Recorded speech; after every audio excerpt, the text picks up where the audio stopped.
The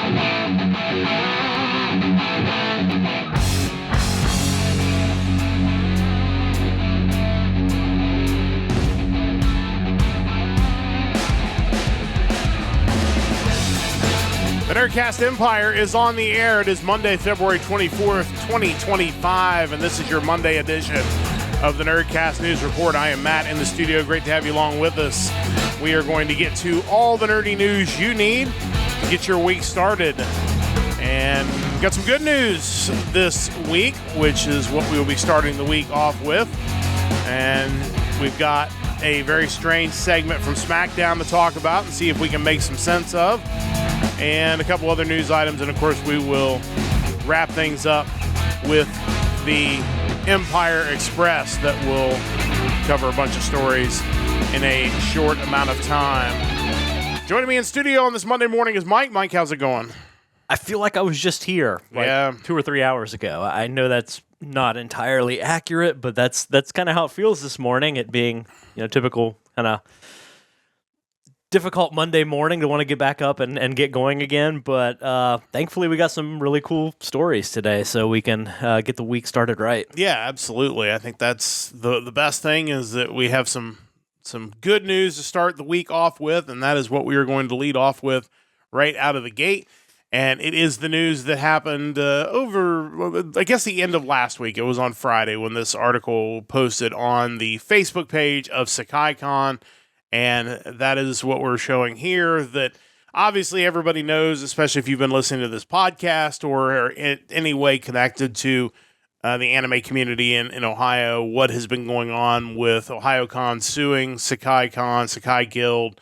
And basically what led to this was what ended up being a ruling in the Hamilton County courts that came out kind of middle of last week. It was finally filed on Wednesday, I believe, that basically said that the defendants, in this case Sekai Guild, have the right to go forward with an event so long as they don't use trade secrets, all that other stuff from the plaintiffs.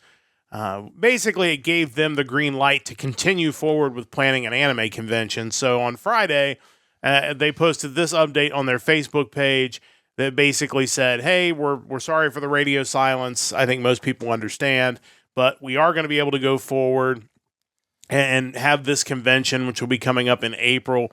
And I think most people were super excited about that. I think, outside of the handful of hardcore people that are tied to Ohayocon or in that inner circle, if you're a neutral or if you're kind of anti-Ohayocon, I guess there are certainly those people out there, you're very excited to see Sekaicon come through the other side of this. Now, obviously, there's still the pending litigation and all that to deal with, and we'll certainly continue to cover that. But just the fact that they're going to be able to have this convention feels like at least a small win for this convention that, really, up until last week, we weren't 100% sure this con was even going to be able to happen. Yeah, this was kind of the next step we were waiting for, kind of that, how does the restraining order kind of morph into something that's tenable for both sides while this thing unrolls? But it makes a lot of sense for both parties. I mean, if I'm suing you and I'm hoping to get some sort of monetary compensation, the last thing I'd want is for you to not be able to put on an event that could potentially earn you money. I think, from Ohayocon's point of view, they would certainly want Sekaicon to move forward. But yeah, a lot of positivity around this message, talking about them returning to normal operations. Obviously, they can't provide further details, which, again, I think people understand that. They thank their supporters for reaching out and showing support during this because, you look at the convention side of it, yeah, we're glad it's back up and running. But I think from the personal side, you kind of get used to seeing these people post on the Discord and post things on the Facebook, and then for them to go silent, which we know why, but it's still kind of jarring to think, hey, are these guys okay? I can't imagine what it's like to be served with something like this. Even if you expected it, it's still shocking to have to deal with, and it's just good to hear that they're fighting it, they're back up and running, and seemingly in good spirits, all things considered. Yeah, and I think, kind of on top of that, they immediately get out on the road. Yeah. As we see this post the next day, the representatives of the convention were out at Anime Crossroads over the weekend with a booth set up. So immediately they're right back to the community outreach, which to me has been the biggest positive that has come from this spin-off convention is the anime days they've had up in Dayton, the different other events that they've planned, the fact that they do get out to these conventions and try to spread the word. Like, that was one of those things. I mean, they've lost a lot of time because there were probably a lot of conventions at the end of the year and the beginning of this year that they would have probably been to that they just had to back off and say, hey, we've got to wait because we're not going to promote an event that's not going to happen. And now they're kind of full steam ahead. And they've already, if you're someone who's looking to panel there or whatever it may be, they have already posted some of the extended deadlines. I think they said there were more coming this week. Yeah, the dance competition has had an extension on the application deadline. That's what I saw at the very least, but I'm sure everything's going to have to at this point. Yeah, because obviously there was a stretch where they couldn't even really deal with any of that. And the Discord obviously still locked down. That presumably will go back to Ohayocon. I'm sure that's probably still in negotiation at this point. I think, on the one hand, they would probably like to keep the Discord just because all their people were there, and you've got your people that are really interested in the convention that are already there. But at the same time, if they need to start a new Discord, they would probably like to know that right away too, so they can go ahead and get to the business of, hey, here's our new Discord. Go join it.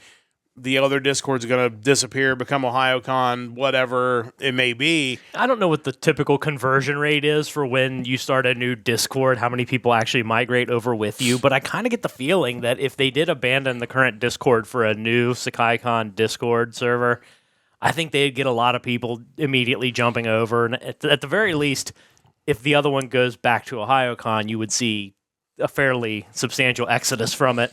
Yeah, I mean, I'd consider just leaving it just because I have a feeling that's what's going to happen. But I also, there's a part of me as we do this podcast that I maybe want to hang around just to see what ends up showing up in there until I get booted out of there and just have that intel on the inside.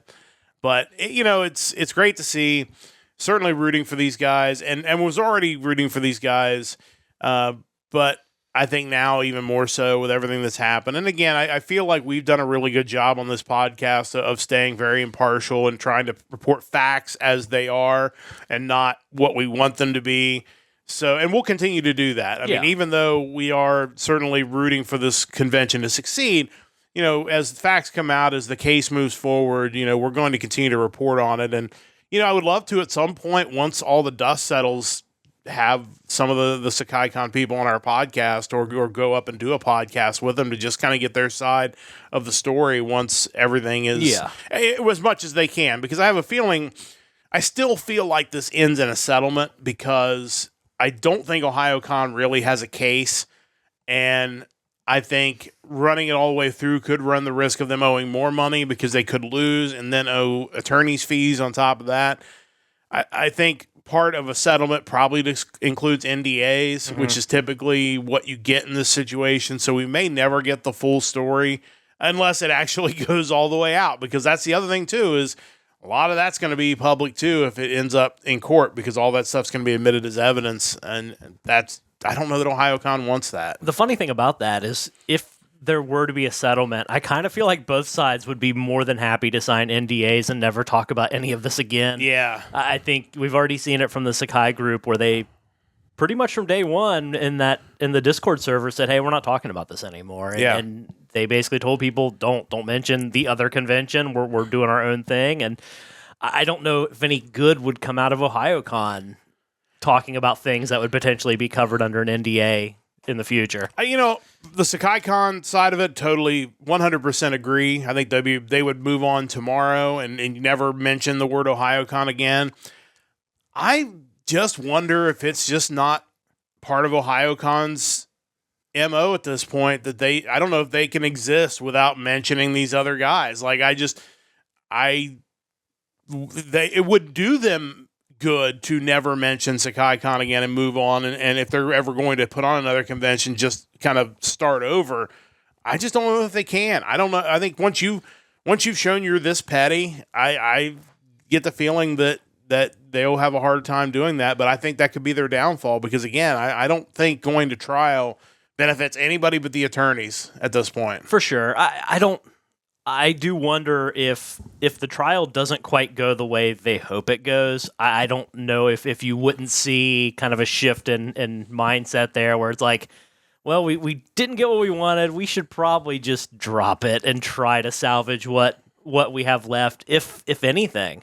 I think kind of going back to what you mentioned earlier about Sekaicon being out at Anime Crossroads, I think that's always been the big difference between how you feel about the two groups is that the Sekai Guild people, they give you the impression that they're genuinely interested in building a community. And I don't know, I haven't felt that way about Ohayocon in a while. So I think that's always going to be a distinction that they can't really do anything about. I think Ohayocon was more interested in destroying their community based on social media posts that led up to their convention. So it seems. So yeah, big difference there. But congrats to the Sekaicon people. Excited. We'll continue to report on their build up and, hopefully be able to go up at least for a day or two just to kind of support what they're doing. And I think it's also worth noting now too, because originally when we were talking about these, we kind of viewed it from which convention is going to be the better of the two. But I think now in light of everything that's happened, we got to keep in mind that Sekaicon, and we've known this, but Sekaicon's a brand new thing. Mm-hmm. I think the excitement shouldn't be around how many guests can they bring or how many featured panelists do they have. I think the excitement for people needs to be you can get in on the ground floor of a brand new convention and building a brand new community kind of out of the ashes of the old one. I think that should be what excites people moving into Sekaicon, not so much, well, they didn't book this person or they didn't book this person. Well, let's be fair. The bar is pretty much on the floor when it comes to trying to be better than Ohayocon this year. Like, that's not much of a challenge. But the other thing to keep in mind, too, for folks is they lost a couple months. Like, on top of the fact it was always going to be a challenge to create this convention from scratch, they lost a couple months of the build-up that, now means that there could be some things that, hey, we wanted to do this, but we really don't have time now because it's February and we're almost a month away because it's the beginning. It's like April 11th to the 13th. So, I mean, they were closing in on a month to go to this thing. So there could be some things that get scaled back or some plans like, hey, we're going to have to do this in year 2 because we just don't have the time to get it where we need to get it. So I hope people are understanding. I think because most of the diehards that are kind of around Sekaicon understand what's going on. Yeah. I have a feeling they're going to be happy that anything is happening, and hopefully you can support it in year 1 so that it can continue to grow and flourish as it goes forward. And I would love to see them at some point take that January time slot. It's a great time for a convention. It is. I mean, April's fine. It's better from a weather standpoint, but as far as like my schedule, at least selfishly, is not necessarily always great that, once we get into the spring sports season. But well, we've talked about it before. That was one of Ohiocon's biggest selling points, was that it was kind of right there at the beginning of the year when you kind of wanted a break from the winter and something positive to get your year started right post-holidays. I think it broke up the winter into 2 nice little sections, and even when maybe it wasn't the most impressive convention, it was still an event that split your winter up, and I think that was always a really cool thing. It probably had us hanging on to that convention longer than we needed to because of that very reason. Sure. I'm guessing we're not alone in that, but really good news. Again, we'll keep you updated on what's going on with Sekaicon. We'll keep you updated on what's going on with the lawsuit. Will certainly be more news on both fronts over the next few weeks, but really excited for these guys that they're going to be able to have their convention, and hopefully it goes really well for them. Let's get to a few other news items today. Nothing really huge on the docket, but just some interesting things. The announcement over the weekend or late last week that a Korea-based VR development studio announced an extended reality game based on the Neon Genesis Evangelion franchise scheduled for release in 2026. They're planning a trilogy of games based on all 26 episodes of the original TV anime. Obviously, Evangelion's a staple. You've had so many different. You had the movies that came out that took a long time to come out, and I still haven't seen the last couple of those because they took so long. You had some other movies from kind of when the TV series came out. The TV series is kind of the staple of the franchise. ADV released it approximately 38 times while they had the rights to it. I have the Platinum Edition, which is really excellent. But I'm curious what extended reality is, because it doesn't really say in this article exactly what it is. The fact that it's tied to a VR studio, I have to assume it is in some way related to VR content, but I'm not exactly sure what that is. Yeah, and I certainly hope that's the case, and it's not just going to be a mobile game with augmented reality features that they're branding as extended reality. Right. I've not heard that term really before. I've heard augmented, I've heard virtual. I'm not really sure what the difference is and what makes extended reality special or a thing. They do mention that you will explore the world as an original character, which is kind of weird within the Ava TV series framework. Like, what is your original character? Not that I want to be Shinji, but it's weird how that'll fit into what's already been an established story. There are quests and battles based on the anime's timeline. It sounds neat, obviously, but again, I think like of all the anime worlds that you could have this really immersive virtual experience in, is the world of Ava the one you want? It's kind of dark and depressing. I feel like being a original character in that is like being an original character in the original Star Trek. Like, you're the red shirt guy. Like, they're going to send you down. Back. You're not coming back. You're not going to make it through these missions.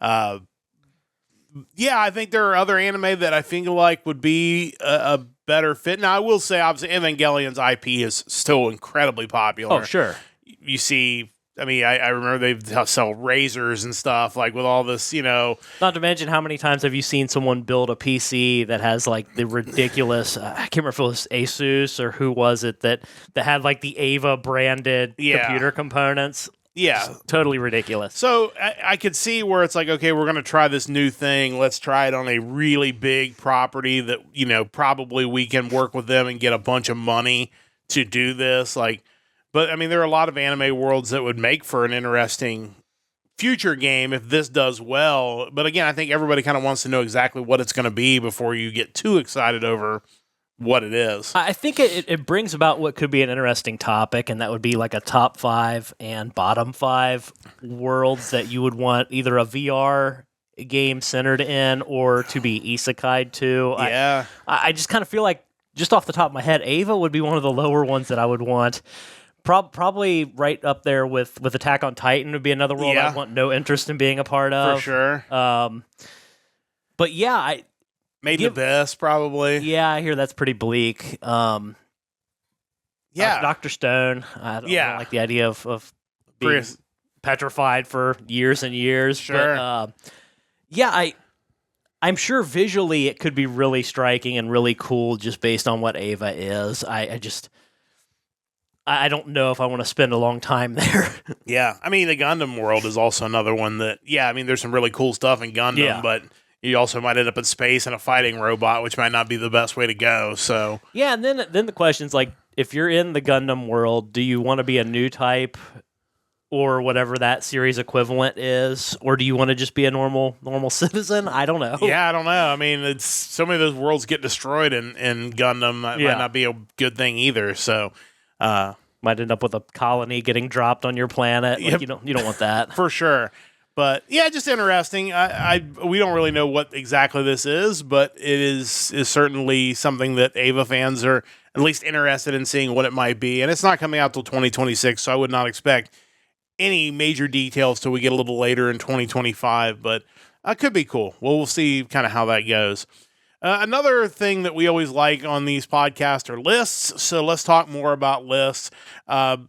It was weird how this was headlined on CBR. The fact that they emphasized that Demon Slayer missed number 1 instead of highlighting the show that got number 1. But this is the ABEMA rankings for anime for 2024. ABEMA is kind of the Japanese Netflix. And Oshinoko Season 2 came out number 1. Here's the original article in Japanese that basically talks a little bit about it. And for some reason, my window didn't translate it, which is kind of weird. We'll do that right there. So there's your top 5 for the year.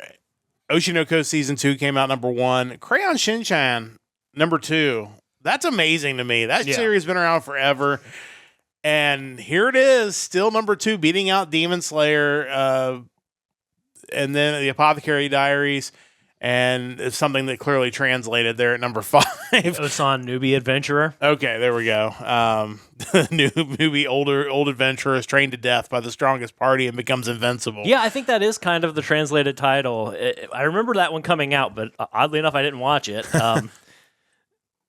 Evidently super popular in Japan.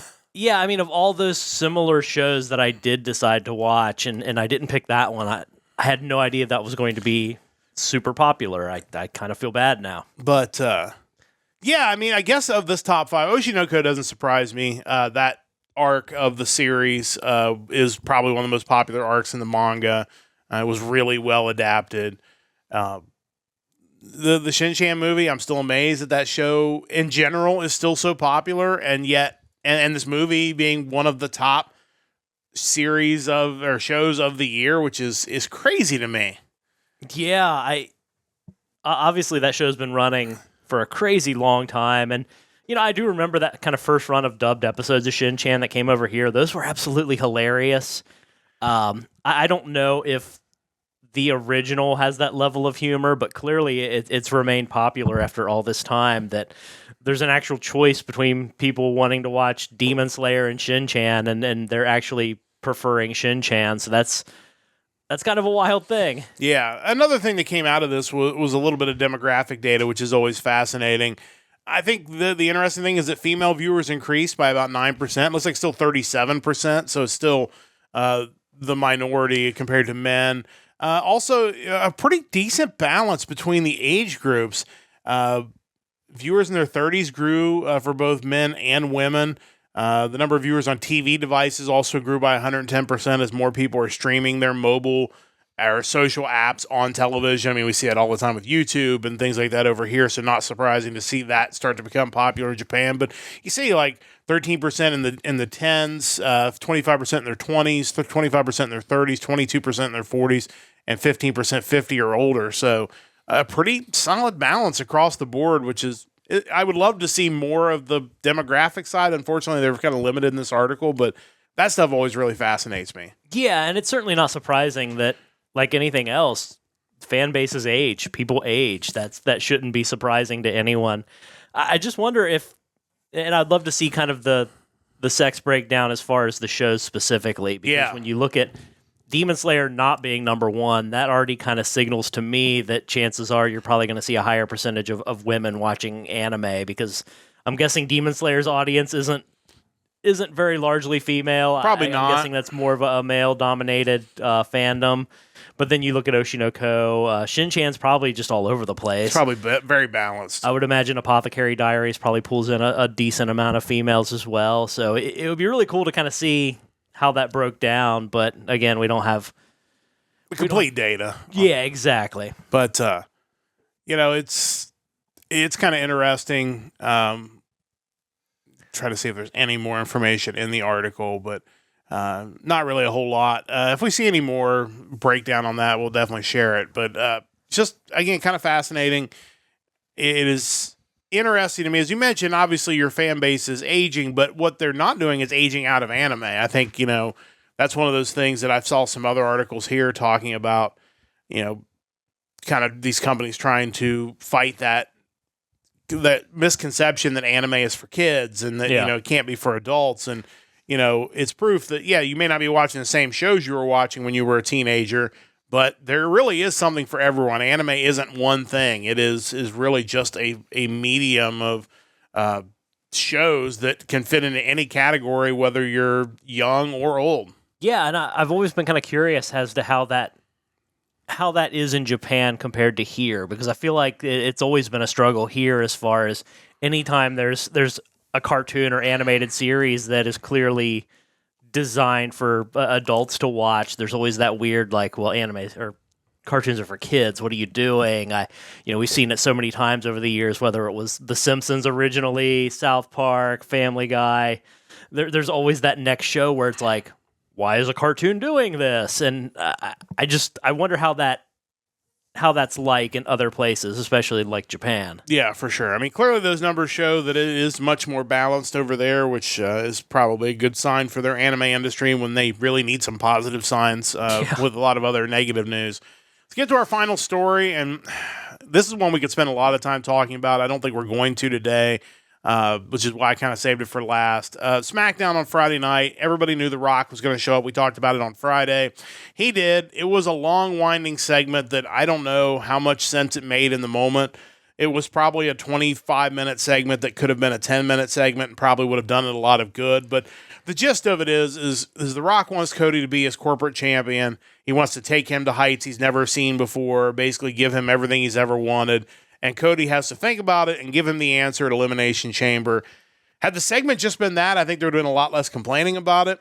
I think the only thing I will say about it is it was clearly popular. We'll see that when the ratings come out this week what it did on TV, but the YouTube video of the segment did over 1 million views already. It didn't make a whole lot of sense, which I think is kind of a trademark of anything The Rock's involved with right now, just because he has this freedom to do and say whatever he wants, which makes it kind of wind all over the place. But there are a lot of interesting kind of directions they can go with this out of the Elimination Chamber that could end up salvaging what was kind of an awkward start to this storyline. Yeah, if they really just leaned into this idea that The Rock is just totally insane, I think this could work pretty well because his appearances have been so diverging in theme. But the problem with the segment with The Rock, and I say problem even though it's hugely popular, right, is that you can't just get The Rock to come out there and do the plot progression because he's The Rock. So he comes out, and at first it's like, hey, here's The Rock, one of the most popular wrestlers, if not the most popular of all time. So there's got to be that portion. There's got to be him playing to the crowd, where then he kind of shifts into heel Rock and he makes fun of the crowd. But through all that, that's really entertaining stuff. He after he announced WrestleMania in New Orleans, he then started singing When the Saints Go Marching In. And it's just that's the kind of stuff with The Rock you're always going to get. There's no escaping that. And I'm fine with that. But then ultimately, you're 15 minutes in, and now you have to do the actual storyline part of it. And it's jarring. Yeah, it really is, because it's just like, oh, he's not the funny guy anymore. Now he's like insane corporate, chairman or board member guy. Yeah. But yeah, I think they could do a lot of cool things with this. I think we give Shawn Michaels like so much praise for basically just booking his career through NXT wrestlers. So we have to kind of look at this no differently with The Rock, where, The Rock was the corporate champion. So it only makes sense that he would now be on the other side of that, booking a storyline with a potential corporate champion. It's almost too easy to not pursue. You could do Cody as the corporate champion. Wouldn't make a lot of sense from a storyline standpoint because he is the champ already. He doesn't need corporate's help to be the champ. You could have a desperate Punk or Cena take him up on that offer, win the Elimination Chamber, and be the corporate champion at WrestleMania. There's a lot of ways, like I said, that this could end up making sense. And of course, he'll look back at it and be like, "Oh, you guys should have just waited it out." And again, I have no issue with the idea of the segment. It was just the way we got there is just, and again, I at the point where I would like The Rock just to come back and be babyface Rock and have fun and crap on heels and let people cheer him like we're supposed to get with Cena. Let's appreciate these guys. And I hate that we also then have to turn and do an angle on it too. And again, it's another last minute pivot potentially from whatever they're planning to do at WrestleMania, which has got to be a nightmare from a booking standpoint. Like, even though they kind of expected it this time. Yeah. So they had some contingency plans in place, but it could be interesting. It was just a weird way to start. I think the timing's a little off. I think if you would have started this storyline with The Rock at the same time you had that promo between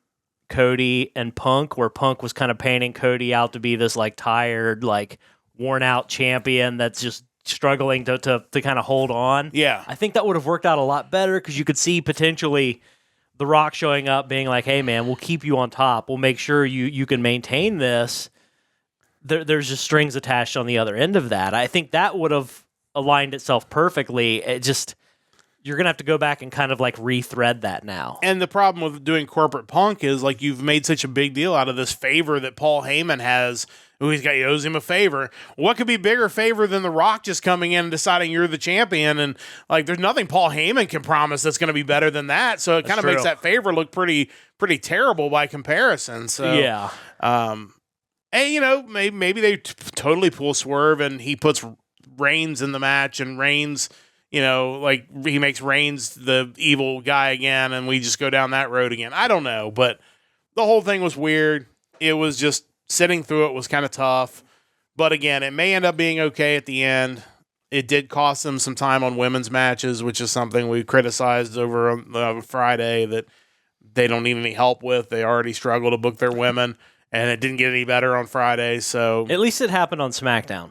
You have 3 hours. If it had been on Raw, it would have been bad, and it probably more profanity filled. Although he did drop an F-bomb in the ring, which did get muted on USA. But yeah, I just, like I said, it's The Rock. He's going to do what he wants. It's just, and it'll probably end up being fine at the end. It was just a very, very strange way to start, but we kind of expected that. That's why we tuned in, I guess. So, ready to get to the Empire Express? Let's do it. Let's wrap this thing up. I'll take the odds as always. GameStop has discontinued pre-orders for Pokemon trading card game products, and purchase limits will be set for select products going forward. Some Pokemon fans are not happy. What do you think about the new policy? I think everywhere should have purchase limits on TCG products. I think scalpers are just way too big of a problem. I'm not a big fan of not doing pre-orders because I think for legit customers, you need to be able to ensure that they can get the product. I think it's a start, and I think they need to get people in their stores. So that's I'm not surprised they're doing this. The TV anime version of Mobile Suit Gundam G-Quex will premiere on Japanese TV on April 8th. Are you excited for it? Yeah, I am. I'm excited for us to go see the movie, which will be in theaters here in the U.S. Starting this Thursday night.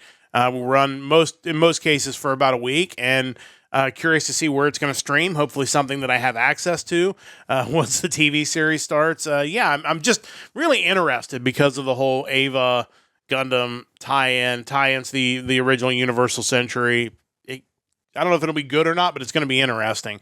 Sales of the PlayStation 5 Pro have started to fall behind PlayStation 4 Pro's pace, according to one industry analyst. Does this news surprise you? No, not at all, really. I think the farther we go, the more PC gaming is going to be on the rise, and I think as a result, it just becomes a little untenable for you to think you should have to spend $700 on a half step up in the console generation progress. I think PS5's been kind of struggling with really big titles as far as why should I have to upgrade to the PS5 Pro. So yeah, it's not too surprising to me. The survival game Longvinter has finally left Steam early access period after 3 years in development. It's been dubbed the Animal Crossing with guns by fans. Do you think this will be a big hit? Probably. I mean, everybody loves Animal Crossing for some reason. It's not really something I've ever gotten into, but you add guns, and that should be the number one game in America, I'm guessing. But these Steam games they've proven that they've been able to create these games that are fun to play and fun to stream, and they aren't necessarily AAA titles. This sounds like it could be another one in that line, and I have a feeling we'll see it everywhere in a few months. Finally, the 4-piece Japanese pop rock band Ryoku Shoku Shikai announced on February 17th that their 8th single, Hananinate, Be a Flower, has surpassed a milestone of 200 million streams. It is comforting that good anime themes can still be made and be popular, right? Yeah, you kind of lose sight of that when you have these kind of viral hits that, to me, aren't very good, but people tend to love them. But there's still plenty of really good music being made. I think even this season alone, you have shows like Blue Box, Sakamoto Days, and Solo Leveling, all with really strong openings. So good music isn't going anywhere yet. Yeah, which is great to see, and that's a great song. Definitely check it out from the Apothecary Diaries. There is still a lot of really great music out there, and we'll probably get around to spotlighting some music again soon on the Nerdcast News Report, but that is going to wrap things up for today. We've got your week started with all the nerdy news you need to know on this Monday morning. We appreciate you joining us, whether you joined us live or on the VOD. Don't forget, we'll be back on Wednesday morning, 8:30 a.m. Eastern Time for the Wednesday midweek edition of the Nerdcast News Report. Don't forget to check out our podcast from last night, the Music Weekly. Big thanks to Stud, the band, for sharing our post, and we certainly appreciate any shares and listens on our VOD. For that, definitely check that out. Great music we had last night. We'll be back again for another Music Weekly next Sunday for the music of February the 14th. But that's going to wrap things up for today. Big thanks to everybody for joining us. Big thanks to Stove Lake Media. Big thanks to Mike as well, and big thanks to you, wherever you may be listening on this morning. That's going to wrap things up for the entire crew. I'm Matt saying so long. Don't forget to join the Empire, the Nerdcast Empire.